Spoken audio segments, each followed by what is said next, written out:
75 साल के दूल्हे और 35 साल की दुल्हन के मामले में ज्योतिष विज्ञानी का बड़ा बयान सामने आया है।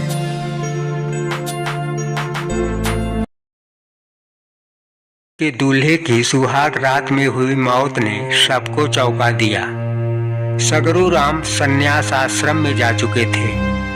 ब्रह्मचर्य का पालन करने की उम्र में वृद्ध ने संभोग किया, जिसके कारण उनकी सुहाग रात अंतिम रात बन गई। काम वासना पर संयम न टूटता तो शायद सगरू राम की जान बच जाती। देखिए, इस पर बहुत स्पष्ट रूप से कहा गया है 25 वर्ष तक का समय वह ब्रह्मचर्य का होता है, 25 से 50 वर्ष जो है वह गृहस्थ का, और 50 से 75 वर्ष वानप्रस्थ का होता है, 75 के बाद जो है सन्यास का। प्रस्तुत प्रकरण में वृद्ध महोदय की आयु 75 या उससे अधिक थी।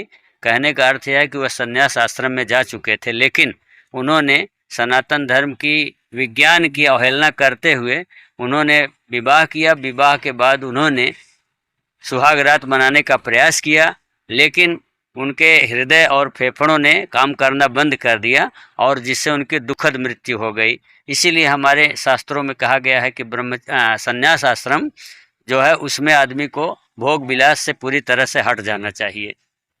अच्छा, हाँ। तो आप आज के जैसे लोगों को क्या संदेश देना चाहेंगे कि जो 60 के ऊपर हैं जी, उनको क्या मतलब संभोग क्रिया और इन सब से बच के रहना चाहिए? 60 के ऊपर के लोगों को वैज्ञानिक रूप से तो 50 वर्ष के बाद ही मना किया गया है करने को। तो आप अगर संयमित जीवन बिताते हैं तो आप 60-65 वर्ष तक कर सकते हैं, लेकिन इसके बाद आप अगर संभोग या ऐसी कोई क्रियाएं करते हैं तो उससे आपका वीर्य क्षरण होता है और आपको अनेक रोग बीमारियां आती हैं। जैसे आजकल यौन रोगों से लगभग सभी लोग इसीलिए ग्रस्त हो रहे हैं कि वे ब्रह्मचर्य का पालन नहीं करते हैं।